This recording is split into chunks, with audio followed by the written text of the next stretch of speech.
Hello everyone, this is Somesh. आज हम लोग बात करेंगे माइक्रो इकोनॉमिक्स के एक चैप्टर पे जिसका नाम है central problem of an economy.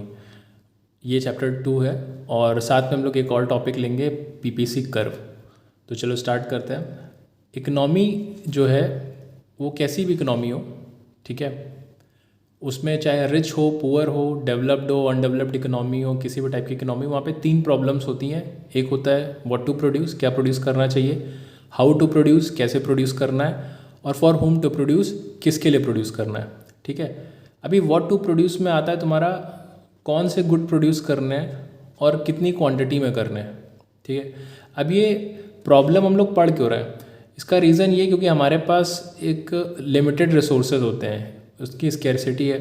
तो हमें डिसाइड करना होता है कि हमें उनको कहाँ पे यूज़ करना है। अगर क्लियर कट होता है कि हाँ भाई एक ही टाइप के गुड्स बनाने हैं, then you can put all your resources in one production of one good, but because you have choices then you have to decide कि क्या करना चाहिए। और व्हाट टू प्रोड्यूस में मैंने बताया दो गुड्स आ गए। गुड्स भी कैसे हैं, कैपिटल गुड्स और कंज्यूमर गुड्स। अभी कैपिटल गुड्स क्या होता है? कैपिटल गुड्स वो होते हैं जो आपके फर्दर प्रोडक्शन में लगते हैं, जिससे आप बिजनेस करते हो, या फिर ऐसे गुड्स जिनकी इन्वेस्टमेंट या जिनमें आपका इन्वेस्टमेंट ज़्यादा लगता है। ठीक है, ये फर्दर प्रोडक्शन में हेल्प करते हैं, आपको प्रॉफिट बनाने में हेल्प करते हैं और फ्यूचर ग्रोथ में हेल्प करते हैं। एग्जाम्पल हो गया plant and machinery. Consumer goods जो होते हैं वो प्रेजेंट कंजम्पशन में आपको हेल्प करेंगे, डे टू डे लाइफ के कंजम्पशन में हेल्प करते हैं। ठीक है, जैसे कोई भी आपका खाने पीने का चीज़ हो गया या कुछ भी हो गया, तो वो आपका not only that, any kind of जो भी आप प्रेजेंट में कंज्यूम करेंगे। अभी स्टैंडर्ड ऑफ लिविंग इससे क्या होती है, क्वालिटी। अगर आप क्वालिटी ऑफ लाइफ आपकी बेटर होगी अगर आप कंज्यूमर गुड्स ज़्यादा बनाते हो एट प्रेजेंट। ठीक है, पर अगर आप कंज्यूमर गुड्स ज़्यादा बना रहे हो, इसका मतलब क्या है कि आप कैपिटल गुड्स कम प्रोड्यूस कर रहे हो। अभी कैपिटल गुड्स कम बनाओगे तो क्या होगा, प्रोडक्शन कम होगा आने वाले टाइम में, तो उससे क्या होगी, फ्यूचर ग्रोथ तुम्हारी कम हो जाएगी, क्योंकि जब प्रोडक्शन कम होगा तो प्रॉफिट कम होगा, प्रॉफिट कम होगा तो इन्वेस्टमेंट कम होगा, फ्यूचर ग्रोथ कम होगी। ठीक है, तो ये हो गया कैपिटल गुड्स को लेके। अभी तुम कैपिटल गुड्स ज़्यादा बनाते हो तो तुम्हारा फ्यूचर तो ठीक हो जाएगा, लेकिन प्रेजेंट जो स्टैंडर्ड ऑफ लिविंग है लोगों की वो इम्पैक्ट होगी। तो अगेन यहाँ पे आ गया प्रॉब्लम ऑफ चॉइस कि क्या करना है। एंड क्यों आता है, क्योंकि हमारे पास लिमिटेड रिसोर्सेज हैं। अभी हाउ मच ऑफ कंज्यूमर और capital goods has to be produce, this depends upon economy to economy. तो इसके सोल्यूशन मैं आपको आगे बताऊंगा कि किस तरीके से हर इकोनॉमी में टैकल किया जाता है। ये एक सब्जेक्टिव चीज़ें हैं, मैं आपको एक जनरल तरीके से बता रहा हूँ और इसमें बहुत आपको फ़िलहाल डीप डाउन नहीं करना है। ठीक है, अब नेक्स्ट आता है loss of quantity of consumer good. मान लीजिए आप कैपिटल गुड ज़्यादा बनाना चाहते हैं, तो आपका क्या आप कम बनाएंगे कंज्यूमर गुड्स, क्योंकि आपके पास लिमिटेड रिसोर्स है, तो आप वो रिसोर्स चाहे यहाँ पे लगाओ चाहे यहाँ पे लगाओ। ठीक है, अभी लेट्स से आपने डिसाइड किया कि आपको ये ज़्यादा प्रोड्यूस करना है, तो आपको रिसोर्सेज अपने यहाँ से शिफ्ट करके कैपिटल गुड्स में लेके आना पड़ेगा। ठीक है, तो loss of quantity of consumer good is the cost of producing capital good. मतलब जो आप यहाँ पे लॉस करेंगे क्वांटिटी, वो यहाँ की कॉस्ट है बेसिकली। कैपिटल गुड्स बनाने, जो भी कैपिटल गुड्स आप बनाओगे एक्स्ट्रा, तो वो कहाँ से बनाओगे, रिसोर्सेज आपको निकालने पड़ेंगे, इसका प्रोडक्शन कम करना पड़ेगा। तो loss of quantity of consumer goods is the cost of production of capital goods. इसको बोलते हैं अपॉर्चुनिटी कॉस्ट। ये बहुत इंपॉर्टेंट टर्म है, बहुत इंपॉर्टेंट टॉपिक है, इसीलिए मैं यहाँ पे थोड़ा ज़्यादा फोकस कर रहा हूँ। समझ लीजिए, जितना ज़्यादा आप ये जितनी एक्स्ट्रा क्वांटिटीज़ की बनाएंगे उसकी अपॉर्चुनिटी कॉस्ट क्या है, ये जितना आप इसकी क्वांटिटी कम कर रहे हो। चलिए आगे बढ़ते हैं यहाँ से। नेक्स्ट आता है कि हाउ टू प्रोड्यूस। अभी कैसे बनाना है, तो आपके पास दो टाइप की टेक्नोलॉजी है, एक लेबर इंटेंसिव और कैपिटल इंटेंसिव। इंटेंसिव का मतलब क्या है कि ज़्यादातर मशीन्स का यूज़ होगा than labour. Capital intensive, labour में ज़्यादातर आपका लेबर यूज़ होगा as more than any kind of machine. ठीक है, अभी क्या यूज़ करना है इस पर डिपेंड करता है कि कंट्री की सिचुएशन कैसी। फॉर एग्जांपल, अगर मान लीजिए आप ज़्यादा कैपिटल गुड्स, ज़्यादा मशीन्स यूज़ करते हैं एज़ कम्पेयर टू लेबर, तो ऑब्वियस सी बात है कि आपकी जो जीडीपी ग्रोथ है, यानी कि जो आप ज़्यादा प्रोडक्शन कर पाओगे, ज़्यादा एफिशिएंट होगे और ज़्यादा प्रॉफिट होगा, ज़्यादा फ्यूचर ग्रोथ होगी, राइट। बट मान लीजिए जिस कंट्री में लेबर ज़्यादा है, जहाँ पे लोग ज़्यादा है, ठीक है, तो वहाँ पे अगर आप ऐसा मशीन बेस्ड, ज़्यादा मशीन बेस्ड प्रोडक्शन होगा तो बाकी के लोग क्या हो जाएंगे, अनएम्प्लॉयड। तो एम्प्लॉयमेंट को ध्यान में रखने के लिए हमें ये भी देखना पड़ता है कि वहाँ पे हम लेबर इंटेंसिव टेक्नोलॉजी का यूज़ करें, ठीक है। अभी एग्जांपल के लिए मैंने इंडिया का दिया, क्योंकि इंडिया अगर देखोगे तो ज़्यादा हम लोग क्या है, पॉपुलेशन यहाँ पर ज़्यादा है, तो यहाँ पे हम लोग ये चीज़ यूज़ कर सकते हैं which is labour intensive. Now the thing is कि यूज़ करने के लिए भी आपको उनको पैसे देना पड़ेंगे, कैपिटल देनी पड़ेगी। अब हमारे पास कैपिटल की भी कमी है, India under use the labour resources, हर कोई एम्प्लॉयड तो है नहीं, तो हम लोग क्या है, अंडर यूज्ड है। अभी अंडर यूज्ड है तो उसका रीज़न क्या है, due to lack of capital. Capital पैसे है नहीं तो आप सबको पैसे दे नहीं सकते हो, राइट। तो this is also one of the reason कि इंडिया में अंडर यूटिलाइजेशन है। अभी अंडर यूटिलाइजेशन ऑफ रिसोर्सेज ये भी एक प्रॉब्लम है जो हम लोग आगे फर्दर प्रॉब्लम्स में डिस्कस करेंगे। तो आपको समझ में आया कि कैपिटल गुड्स बनाना। अभी कैपिटल गुड्स मैंने क्या बताया था, इससे जीडीपी ग्रोथ अच्छी होगी क्योंकि एफिशिएंसी बढ़ती है, but then depends upon country to country. No next है फॉर होम टू प्रोड्यूस, किसके लिए बनाना है, तो यहाँ पे दो आते हैं, रिच और पुअर।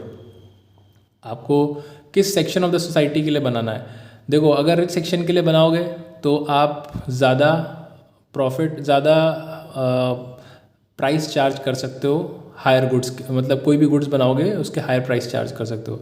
हायर प्राइस चार्ज करोगे हायर प्रॉफिट होगा, ज़्यादा प्रॉफिट, ज़्यादा इन्वेस्टमेंट, ज़्यादा इन्वेस्टमेंट, ज़्यादा ग्रोथ, ठीक है। उसको हम लोग यहाँ पे आप देख सकते हो। फिर लेकिन अगर आप पुअर सेक्शन के लिए बनाते हो तो उससे क्या, अगर ऐसे गुड्स बनाते हो जो सबके लिए ज़रूरी है तो उससे आपका प्रॉफिटेबिलिटी कम हो जाएगा, ठीक है। प्रॉफिटेबिलिटी कम होगा तो, लेकिन उससे फ़ायदा क्या है कि आप इक्वलिटी प्रमोट होती है, सोशल जस्टिस, सबको जो है एक्सपोजर मिलता है चीज़ों का।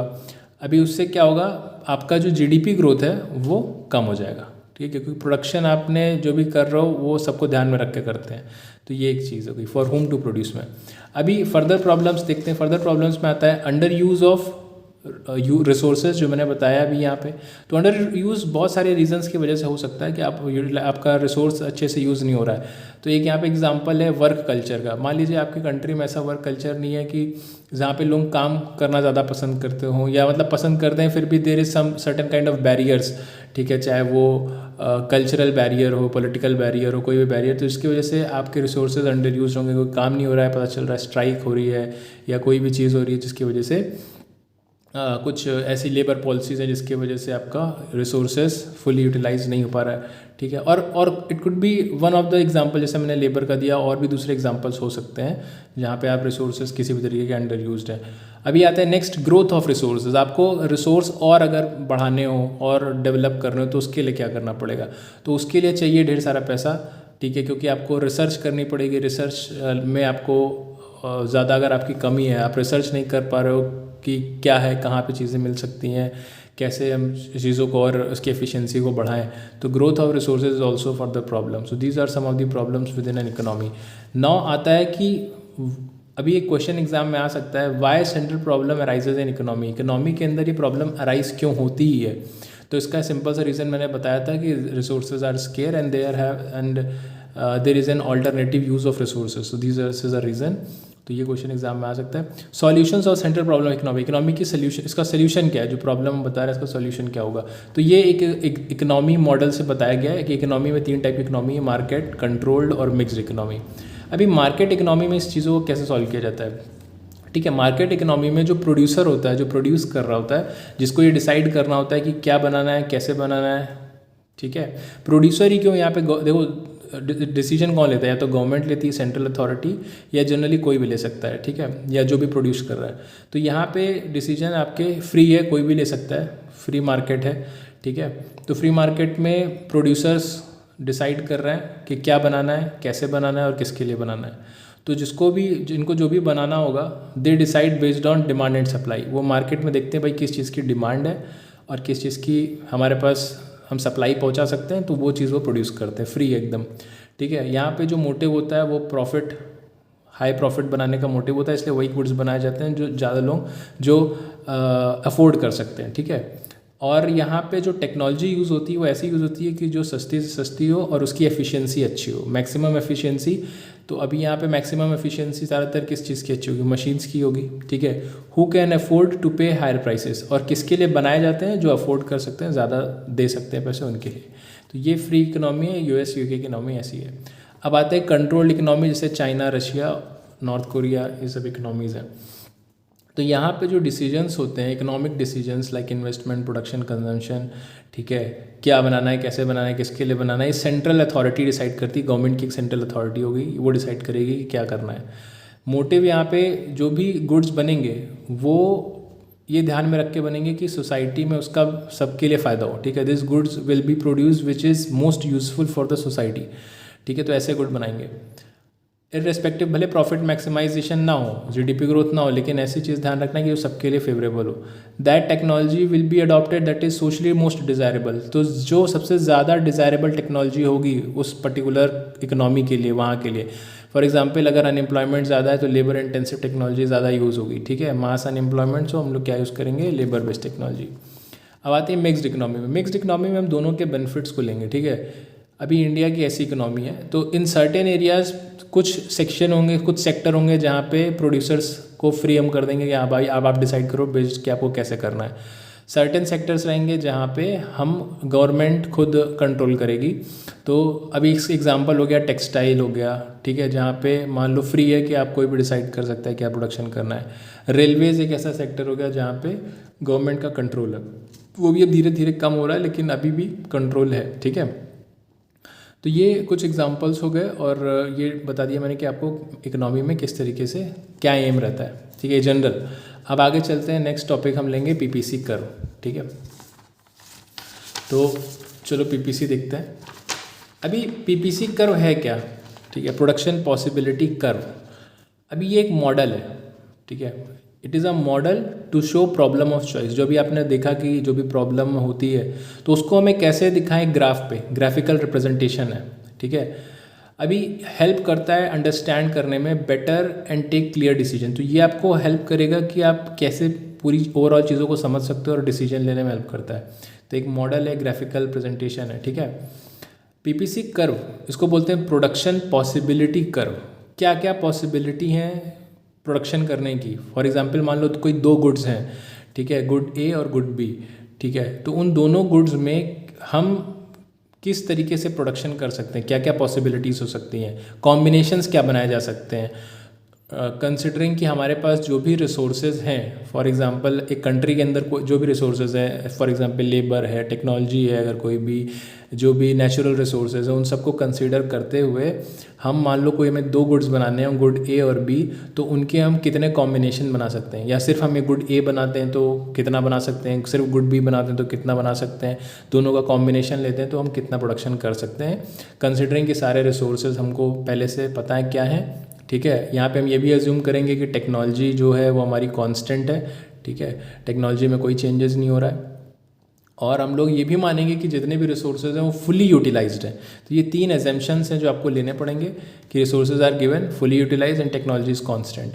तो अगर ये है तो पीपीसी कर्व क्या होता है, it shows different possible combination of goods which can be produced with the available resources.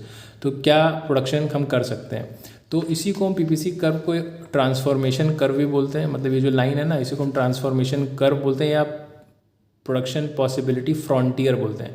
ये फ्रंटियर है, मतलब वो लाइन वो तुम्हारा जो दिखाता है कि कैसे कैसे हम प्रोडक्शन कर सकते हैं। अभी इसको शेड्यूल बोलते हैं, जो टेबल है ना इसको शेड्यूल बोलते हैं। इस शेड्यूल में different combination A B C D, मैंने यहाँ 5 कॉम्बिनेशन ले लिया। हम लोग एप्पल का प्रोडक्शन कर रहे हैं, वीट का प्रोडक्शन कर रहे हैं, यूनिट जो है इसकी लाख टन्स में दे रखी है। अभी मान लो अगर आपको फुल सिर्फ एप्पल्स ही बनाने हैं तो आपका वीट का प्रोडक्शन क्या हो जाएगा, बिल्कुल ज़ीरो हो जाएगा। अगर आप 100 यूनिट्स बना सकते हो, 100 लाख टन्स बना सकते हो एप्पल्स, अगर वीट का आप ज़ीरो प्रोडक्शन करते हो। ई देखोगे तो यहाँ पे अगर आपको सिर्फ वीट बनाना है तो आप 40 लाख टन्स लगभग वीट प्रोड्यूस कर सकते हो, तो एप्पल आपका ज़ीरो हो जाएगा। फिर बिटवीन के कॉम्बिनेशन से, मतलब अगर आप 10 लाख यूनिट अगर आप वीट बनाना चाहते हो तो 90 यूनिट्स एप्पल की बना सकते हो, 20 यूनिट वीट की बनाना चाहते हो 70 यूनिट एप्पल के, 30 यूनिट अगर आप वीट की बनाते हो तो 40 यूनिट्स आप एप्पल की बना सकते हो। तो जैसे जैसे आप देखो यहाँ पे आप वीट की यूनिट्स बढ़ा रहे हो उस तरीके से ऊपर आपका प्रोडक्शन कम होता जा रहा है। एप्पल्स का प्रोडक्शन कम हो गया, यहाँ पे देखो प्रोडक्शन, तो यहाँ पे आपको ये एक्स्ट्रा जो 10 आपने वीट बनाने की कोशिश की है तो आपको यहाँ पे 10 आपको गिव अप भी करना पड़ा एप्पल्स का। इसको बोलते हैं अपॉर्चुनिटी कॉस्ट, ठीक है। ये जो आपको 10 देना पड़ रहा है apples to produce 10 unit of wheat, ये आपकी अपॉर्चुनिटी कॉस्ट है। तो आपको ये प्रोडक्शन पॉसिबिलिटी फ्रंटियर काफ़ी चीज़ें बताता है जो ग्राफ से आपको समझ में आएगा। अभी फ़िलहाल के लिए एक जनरल पीपीसी समझ रहे हैं, आगे मैं इसको और डिटेल में समझूंगा नेक्स्ट क्लास में। अभी यहाँ पे मैंने वाई एक्सिस पे एप्पल्स ले लिए, एप्पल का प्रोडक्शन दिखाया है, एक्स एक्सिस पे वीट का प्रोडक्शन दिखाया है, और ये आपके सारे यूनिट्स हो गई। ठीक है, मान लो हम यहाँ पे अगर ज़ीरो प्रोडक्शन कर रहे हैं किसका, वीट का, तो एप्पल का हम कर सकते हैं 100, मैक्स एक्सट्रीम एंड पे 100 यूनिट्स प्रोड्यूस कर सकते हैं। अगर आप वीट की सिर्फ यूनिट प्रोड्यूस करना चाहते हो और ज़ीरो एप्पल की करना चाहते हो तो हम यहाँ पे 40 यूनिट्स प्रोड्यूस कर सकते हैं। ठीक है, अभी यहाँ पे उसके बीच में मल्टीपल कॉम्बिनेशन है, आपने ए देखा, ई देखा। अभी आप 10 प्रोड्यूस कर रहे हो तो आपका एप्पल का प्रोडक्शन कम हो गया। आप 20 प्रोड्यूस कर रहे हो वीट तो आपका एप्पल का प्रोडक्शन 70 पे आ गया। अगर आप 30 यूनिट्स प्रोड्यूस कर रहे हो तो आपका एप्पल का प्रोडक्शन 40 पे आ गया। तो आप देख रहे हो डिफरेंट यहाँ पे प्रोडक्शन जो है वो कम होता जा रहा है। तो जैसे जैसे ये प्रोडक्शन कम होगा, जैसे जैसे ये वाला बढ़ाओगे, इधर क्या हो रहा है, कम होता जा रहा है। ठीक है, प्रोडक्शन। तो इसीलिए क्या हो रहा है, यहाँ पे जो ये देख रहे हो, मैं जब इसको लाइन पॉइंट्स को ऐड कर रहा हूँ तो यहाँ पे जो एक स्लोप बन रहा है वो नीचे की तरफ आता जा रहा है। स्लोप यहाँ से स्टार्ट हो रहा है, फिर नीचे आया, फिर नीचे आया, फिर नीचे आया, फिर नीचे और नीचे आता गया। तो ये जो स्लोप है ये क्या है, कॉनकेव है, कॉनकेव टू दी ओरिजिन, और डाउनवर्ड स्लूपिंग है। तो डाउनवर्ड स्लूपिंग इसलिए है क्योंकि आपको ये चीज़ को गिव अप करना पड़ रहा है इस चीज़ को बनाने के लिए। ठीक है, तो आपको यहाँ रिलेशनशिप देखना पड़ेगा, इन्वर्स रिलेशनशिप है, एक चीज़ को बनाने के लिए दूसरी चीज़ को गिव अप करना पड़ रहा है, इसके लिए ये डाउनवर्ड स्लोपिंग है। तो एग्जाम में सब क्वेश्चन आता है कि why the curve is downward sloping, इसका जो वो है शेप है वो कैसा है, कॉनकेव है, कॉन्वेक्स है। ठीक है, और भी इसमें मैं चीज़ें आपको बताऊंगा फर्दर, अभी के लिए इतना काफ़ी है, नेक्स्ट क्लास में हम लोग इसको कंटिन्यू करेंगे। टिल देन आई होप आपको समझ में आया होगा। क्वेश्चन यहाँ पे सिंपल बनता है कि पीपीसी क्या चीज़ है, तो आपको एग्ज़ाम में इस चीज़ को इलैबोरेट करना पड़ेगा, जो मैंने यहाँ पे आपको बताया इसी चीज़ को आपको डिटेल में इलैबोरेट करना पड़ेगा, और जनरल में आपका पीपीसी क्या होता है। That's it, okay.